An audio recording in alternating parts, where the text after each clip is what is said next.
Con un personaje de más de 87 años de existencia, la palabra evolución se hace completamente intrínseca. El Hombre de Acero fue conceptualizado de una manera, pero fue transformándose conforme han pasado los años. La personalidad de Superman, de Clark Kent, sus motivaciones y el sentido del personaje se han ido adaptando y descubriendo con los años, entre otros muy conocidos conceptos más que, mientras pasaba el tiempo, se iban o confirmando o desechando, dependiendo del escritor, la época, incluso del público en cuestión. Es por eso que hoy, en el top de la Fortaleza de la Soledad, listaremos 10 conceptos del mito del Hombre de Acero que no se volvieron a utilizar.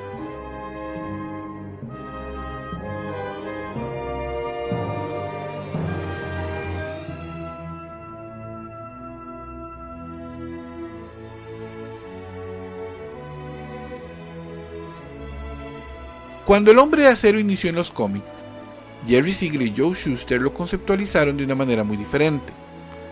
Cuando el personaje saltó a la radio, Superman ganó el poder de volar. Pero más allá de que el personaje lo hiciera, los creadores se dieron cuenta que había que mostrar de alguna manera que el Hombre de Acero lo hacía. Para ello utilizaron un sonido de vuelo muy reconocido. Y además le dieron una frase con la que Kal-El básicamente avisaba que iba a volar. El up, up and away. Literalmente la frase se traduce como arriba, arriba y lejos, pero el sentido que le querían dar era que Superman se iba elevando y se iba alejando. La mejor traducción podría ser arriba, arriba y a volar, pero en español nunca tuvo sentido, tanto así que se traducía como a luchar por la justicia. De cualquier modo, la frase se fue eliminando de los productos del Hombre de Acero, aunque cada cierto tiempo se realiza un recordatorio o una mención a dicho concepto histórico que ya casi nadie recuerda. Up, up and away!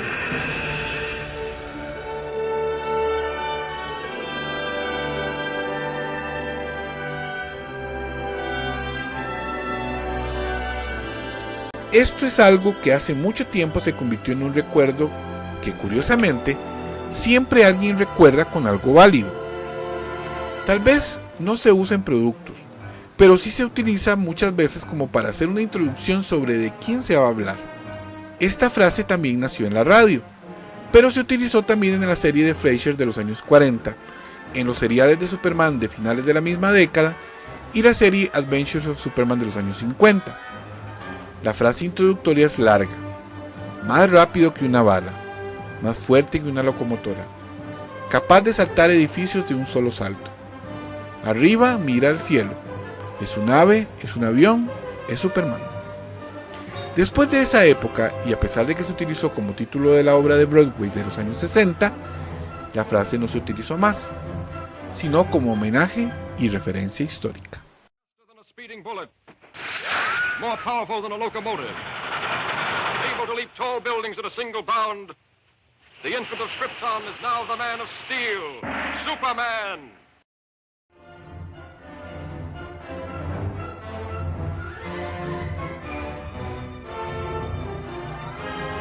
Este es otro de esos conceptos que eran no solo clásicos, sino históricos. Era como parte de la naturaleza del Hombre de Acero, el lugar donde se cambiaba. El uso de la cabina telefónica se estrenó sorprendentemente no en los cómics, sino en la serie de animación de Fleischer Studios de los años 40, en el capítulo The Mechanical Monsters de 1941 específicamente.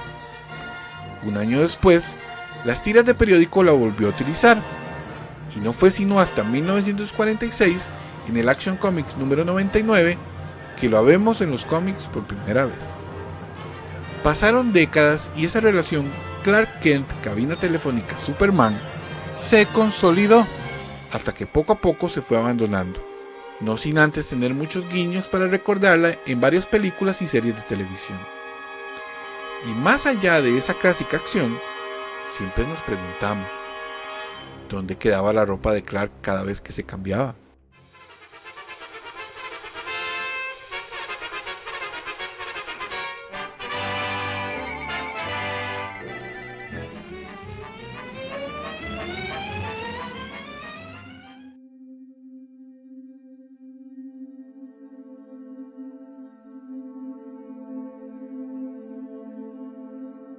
El triángulo amoroso entre Clark, Lois y Superman siempre fue interesante.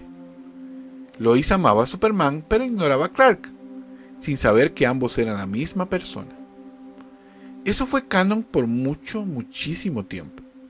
Y en palabras de varios escritores, la inteligencia de Lois se ponía en duda cada vez que se le escapaba la verdad.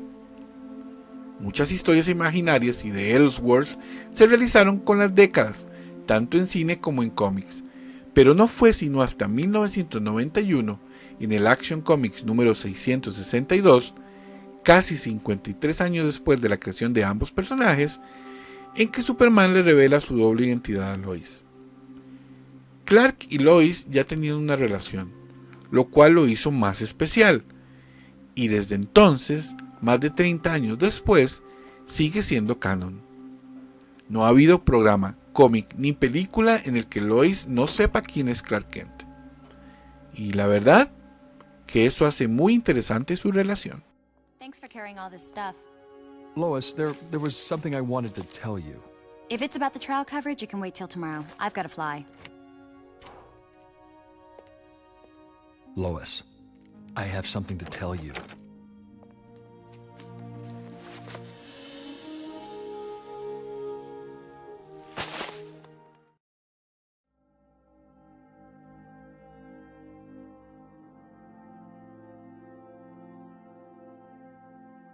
Cuando la historia de Superman se profundizó, es decir, su origen, muchas preguntas se hicieron y algunas se fueron contestando e incluso afinando con los años.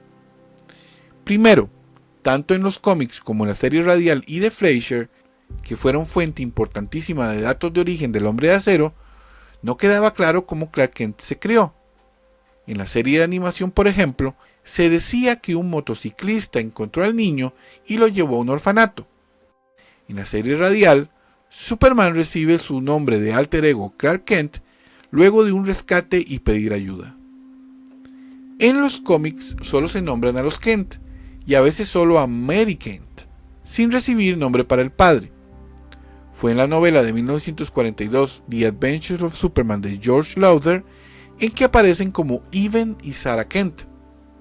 El serial de Superman de finales de los años 40 reutiliza dichos nombres, aunque en cómics se hablaba de Mary y John Kent. Poco después, en Adventure Comics número 149 de febrero de 1950, se nombran por primera vez como Jonathan y Martha Kent, y desde entonces se les sigue conociendo de esta manera. Tomó un poco de tiempo, pero finalmente los amados padres de Clark recibieron la identidad con la cual los conocemos y queremos hasta el día de hoy. Came to us out of the sky, from what distant place we can't even imagine. You're different from other people. Your unique abilities make you a kind of Superman. Because of these great powers, your speed and strength, your X-ray vision and super-sensitive hearing, you have a great responsibility. I know what you're going to say, Dad.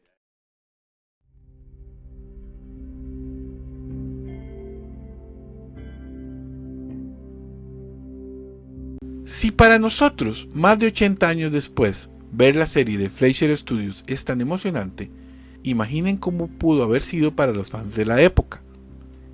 Clark Kent se da cuenta del peligro, sabe que debe intervenir, entonces nos anuncia lo que todos esperábamos. Esto es un trabajo para Superman. La frase fue utilizada por primera vez en el primer episodio conocido como The Mad Scientist de 1941. Y todos se volvieron locos. La música emocionante es la preparación para que Superman aparezca. Claro, se usó varias veces después, como en la serie de Superman de los estudios Filmation de los años 60, y sobre todo en productos promocionales, pero poco a poco se fue dejando de lado. Es más, lo que hemos visto después son referencias a la distintiva frase, pero nadie olvida que, cuando Superman se abre su camisa, es que es un trabajo para Superman. This looks like a job for Superman.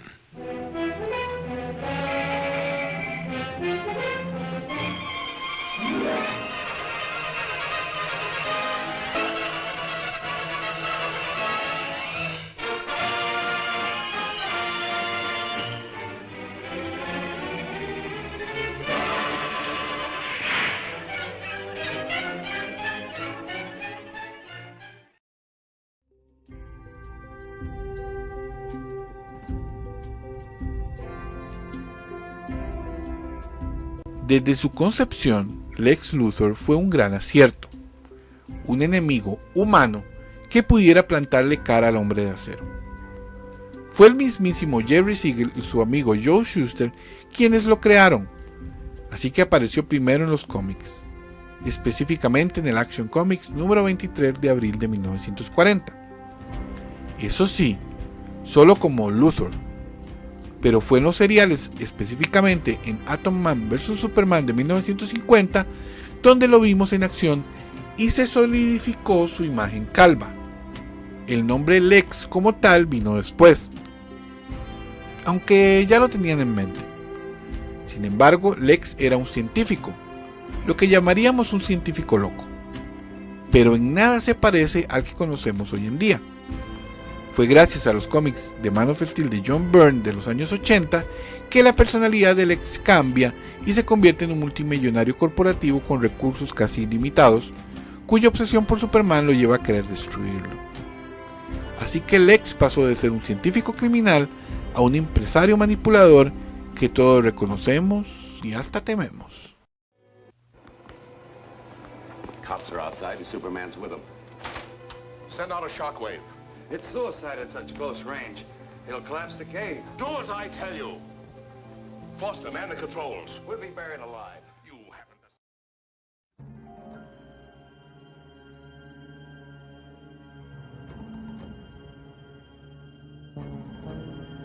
Durante la Edad de Oro, Plata y parte de la de Bronce, el traje de Superman era virtualmente indestructible. ¿La razón? Había varias versiones, según el escritor. De las teorías más comunes es que era kryptoniano, manufacturado con telas traídas de Krypton, a veces de las cobijas que lo envolvían en la nave.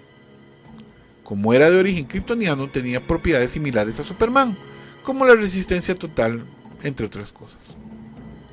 Otra teoría decía que el traje no era invulnerable en sí, pero como lo llevaba Superman, su aura lo protegía.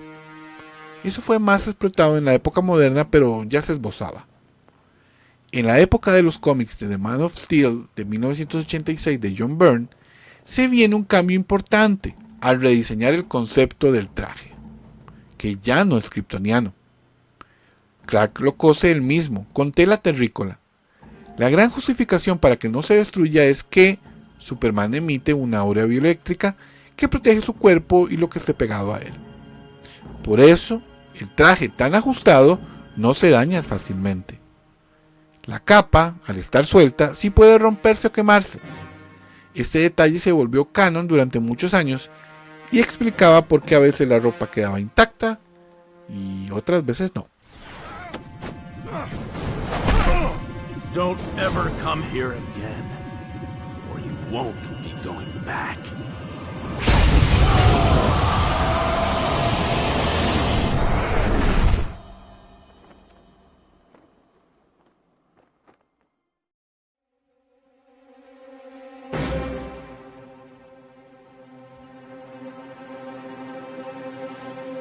En la era pre-crisis, Superman no solo era un hombre de acero, era prácticamente el hombre que podía hacer lo que el guionista quisiera. Aproximadamente entre los años 1955 a 1986, el Superman de la Tierra 1 llegó a tener niveles de poder absurdamente descomunales. Y eso no es una exageración, era literal. Podía mover planetas, sistemas solares y hasta galaxias. Sí, una vez aló una galaxia entera a una nueva ubicación con una cadena. Podría realizar viajes temporales con solo volar a supervelocidad, sin necesidad de tecnología o romper la barrera de la luz, como en otras versiones. Tenía un superintelecto, con capacidad para calcular y crear cualquier máquina o fórmula en segundos, entre otras cosas. ¿Cuál era el problema con eso? Superman se volvió casi invulnerable a todo, lo que hacía difícil generar historias con verdadero riesgo. Los escritores se metían en callejones sin salida narrativos.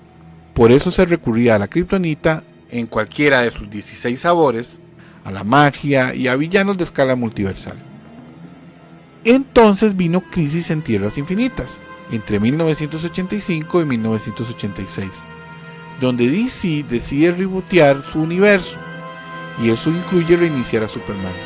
es cuando entra en escena John Byrne con The Man of Steel de 1986 y lo hizo más humano, más cercano y más identificable.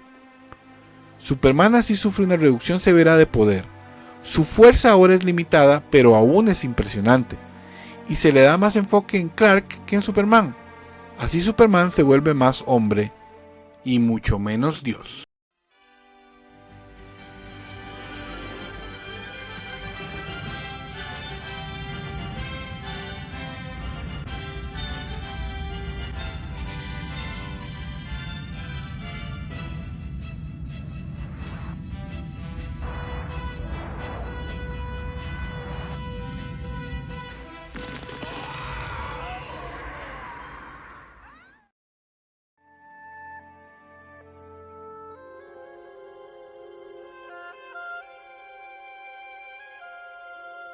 Cuando Superman fue creado, tanto Jerry Siegel como Joe Shuster quisieron explicar varias cosas de manera física, como por ejemplo la fuerza. Entonces le dieron a Superman un poder que la gente pudiera entender dentro de los principios científicos conocidos, la capacidad de saltar enormes distancias. Específicamente podía saltar 1/4 de milla. Esta habilidad resultaba espectacular visualmente y los fans lo reconocieron de inmediato. Era casi como volar, y se podía disfrutar de la capacidad de Superman mientras ondeaba su capa. Esta destreza llamó la atención de los lectores, tanto como la fuerza sobrehumana y las demás habilidades que fue adquiriendo. Poco a poco, Superman fue desarrollando otras habilidades que lo fueron alejando de lo posible hacia el terreno de lo mitológico. Lo que comenzó como una figura fuerte y ágil se transformó en un ser capaz de desafiar las leyes de la física misma. Si tan solo los fans de la época hubieran sabido lo que vendría después.